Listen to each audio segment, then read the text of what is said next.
Hey everyone, and welcome to Darkson Gaming. My name is Chris, and in today's video we are going to decide whether or not I should summon when it comes to the top legendary summon banner. So, obviously everything is live, everything's pretty good. Jumping into the Scouter itself and taking a look at this, I was initially shocked when I first came into the banner because there are a lot of units, and typically you typically stay away from these banners any which way.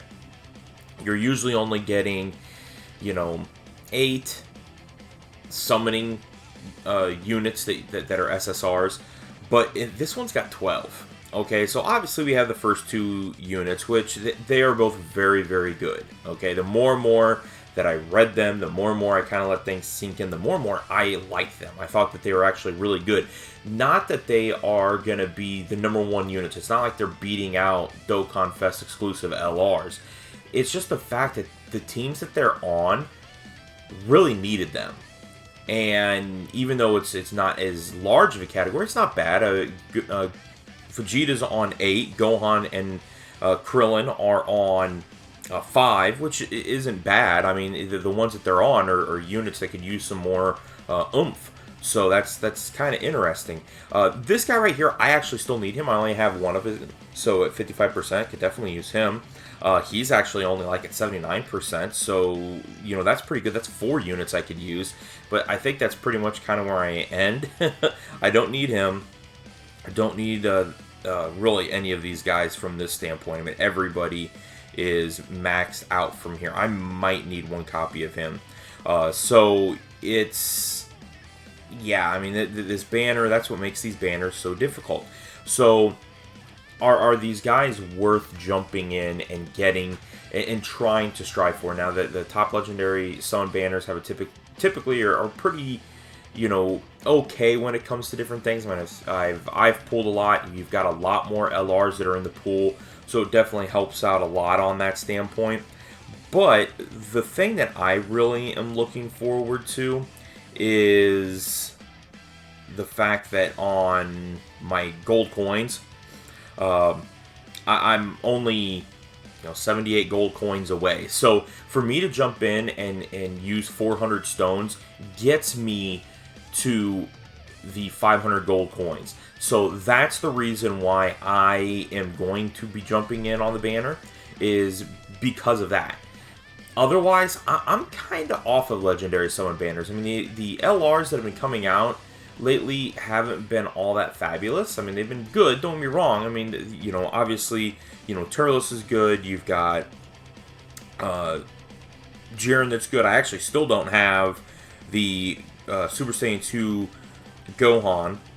But otherwise, I think I have everybody else. I mean, obviously, UI Goku's good. A good unit to turn around and buy. I love Super Saiyan Spirit Bomb Goku. But I think everything else I've got. GT Trios, I think, is going to be a unit that's going to end up becoming much, much better here soon. And then, obviously, you have some of the older LRs and things of that nature. So, I mean, there's some good units. Really, the next 2 banners as well that are scheduled to come out so far, we have Goku Piccolo. I'm not really interested in them.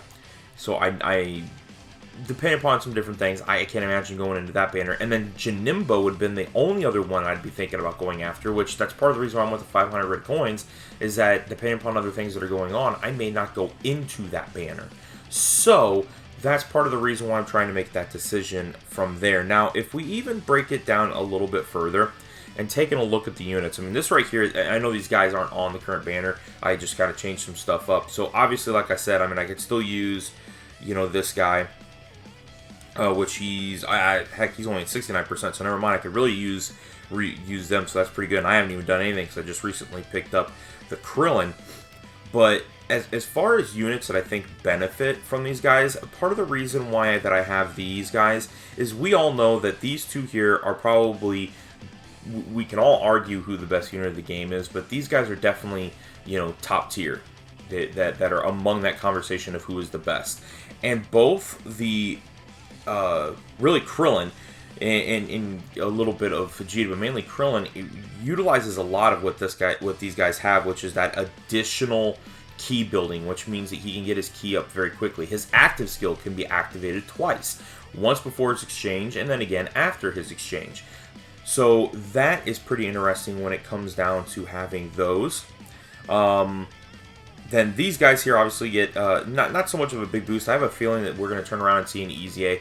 There's some ideas that whether or not we're going to see either an Easy A LR for Part 3 or 3 different Easy A's for not just Extreme Z area, but Extreme Z Awakening. So that'll be interesting to see what kind of comes out from there. And the reason why we think that's, I seriously had tweeted out 3 different pictures.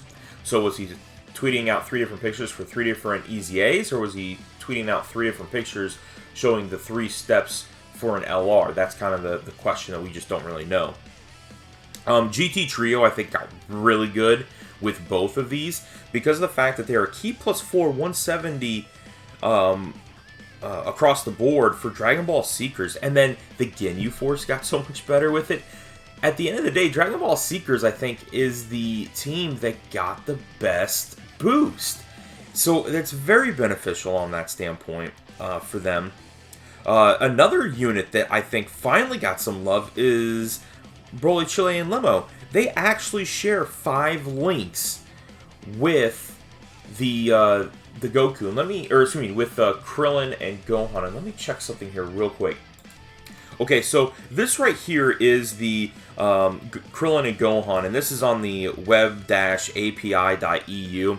You have to be very careful going to this site because this site has gotten better, but some pop-ups happen a lot, and it can get frustrating working off of. But I like the site because it does show you common links that it's shared. One, Krillin and Gohan are their own best friends, so they can activate immediately.